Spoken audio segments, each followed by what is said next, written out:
What's good? What's good? It's the one and only, but what do I know? Boxing coming back at y'all with another one, man. So we got Callum Smith in the news. His request to fight for the WBO title has been denied. Now I don't know why in the world he would think that he had a shot of fighting for the Dmitry Bivol's WBO title, knowing what happened to David Benavidez, but it's okay. I'm gonna go ahead and get into the article, and then we're gonna talk about it. So stay tuned. All right, so shout out to the boxing news. It says WBO blocks Callum Smith's request for a title shot with Dmitry Bivol. Callum Smith plans to parlay his WBO interim title into an immediate crack at Dmitry Bivol has been sculptured. In a 4-page ruling, the WBO Championship Committee denied Smith's request for the mandatory status, citing good cause to let Bivol complete a rubber match with his longtime rival Artur Beterbiev later this autumn. The decision keeps the light heavyweight spotlight on Bivol Beterbiev, now 1-1 after Bivol edged their Riyadh rematch in February. Extends Bivol's deadline for the WBO mandatory defense. Smith retains his interim belt and remains the first in line once the trilogy is settled, but the committee has authorized him to take a voluntary bout in the meantime.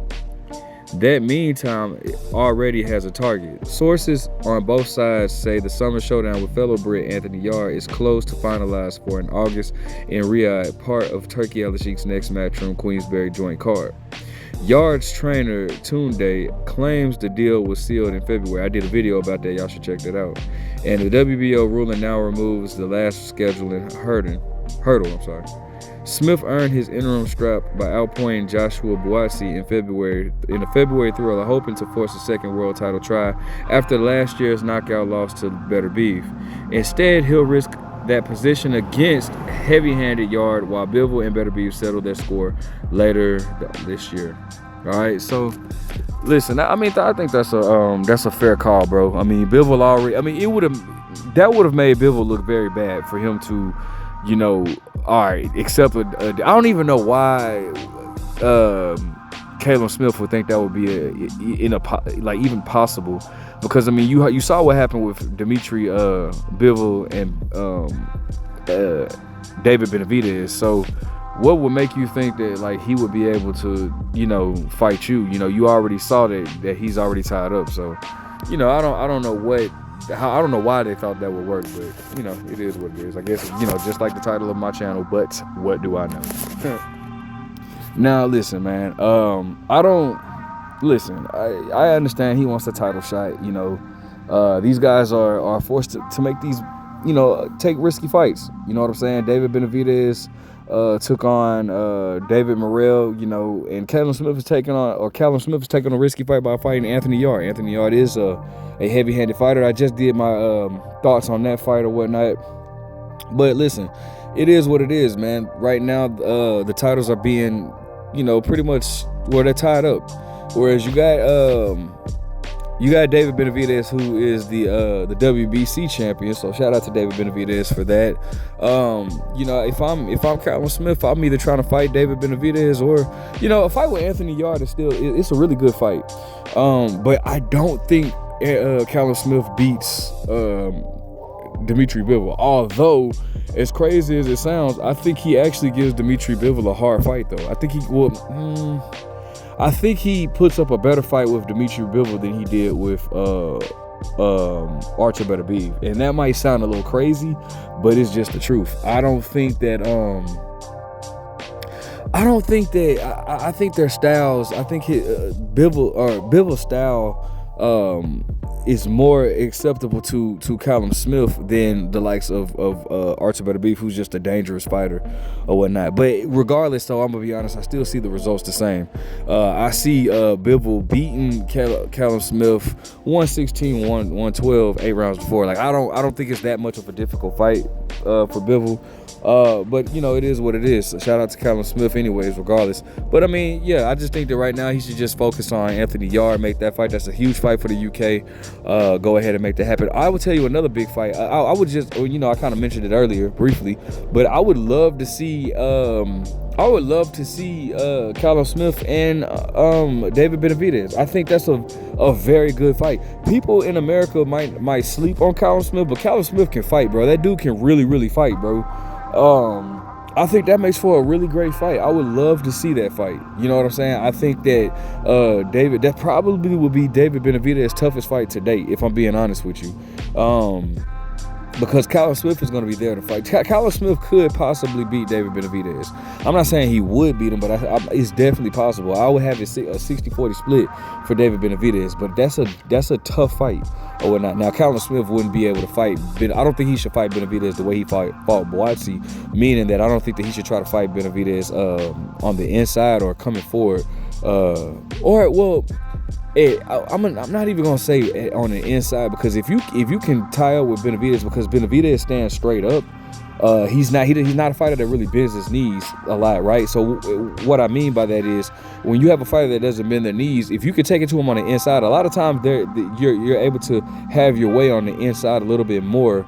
And if you look at Benavidez, right, though Benavidez comes forward, he'll if you get right in his range, meaning like if you don't smother him, right, he'll get his shots off, and that's where you don't want to be. You don't want to be close to mid range with Benavidez, but if you can get him on the inside, like pretty much like smother him.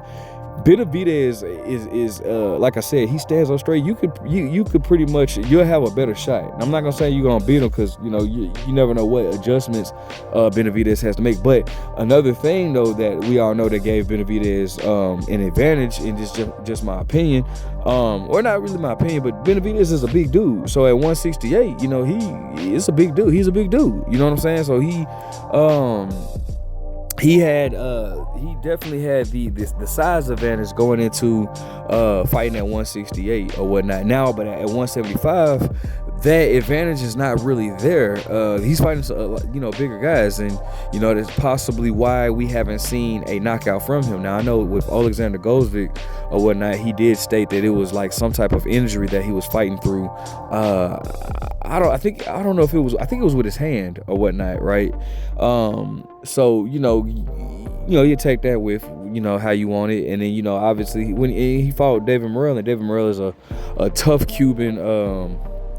He's a good fighter as well. So I mean, there's that. But I mean, honestly, we've seen some slippage for me, and this is no shot at David Benavidez. You guys know that's my bro. But I just always keep it 100. For me, the only thing I'm worried about, or the main thing I'm worried about with David Benavidez fighting at 175 is his condition. I've seen him get tired on both occasions with him fighting at 175 against Alexander Gozvic, and then against David Morrell. I seen him fatigue in both situations. So I don't know if it's a situation where I don't know if he's having a hard time making 75, and it's possible it could be just like a situation with Devin Haney, because I know a lot of people saying, well, he just moved up to 75, so how is he having a hard time making it? Well, when you struggle to make a weight for so long, well, and then the only difference between his situation and Devin Haney's situation is Devin Haney only moved up 5 pounds to 140, whereas Benavidez will be moving up 7 pounds to 75. But still, when you have such a hard time making a weight, and who knows what goes on in David Benavidez camp, and I did not mean to make this video solely about David Benavidez, but who knows what goes on in this camp, dude. He may, because he can weigh in a lot more, he might be able to, he feel like, hey, I can eat more or whatever. Who knows? But anyways, I didn't mean to make this about David Benavidez. The point is, it's key factors going into a fight with him and Callum Smith, if they were to ever fight, which I hope they do, because I think that makes for an action-packed, fun fight. Callum Smith can do it all, bro. He can box, or he can slug it out. I just don't think he should slug it out with the likes of a David Benavidez. That's just my take on that. But as far as Callum Smith, fighting the big two, Bivol, Better Beef, I don't see him beating those guys. I think he has a better shot at beating David Benavidez, and I still don't even think he'll beat David Benavidez. So You know, but he's all you know. I can't knock him. You know, he wants a title shot. You know, who wouldn't want a title shot? He tried against Better Beef, so you know now he's gonna try against Bivol. So you know it is what it is. But good luck getting past Anthony Yarde first, which I think he will. But you know he can't afford to get caught against Anthony Yarde. Like that's not gonna be anything good. We saw Anthony Yarde hurt Archer Better Beef. So you know, I just don't think that would be a good idea for Callum Smith to get caught. Which you know, so I say that he shouldn't be fighting Anthony Yarde on the inside either.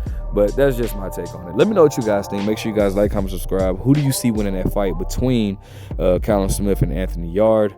Who do you see winning against Callum Smith and the Big Three, the Big Bs? But what do I know?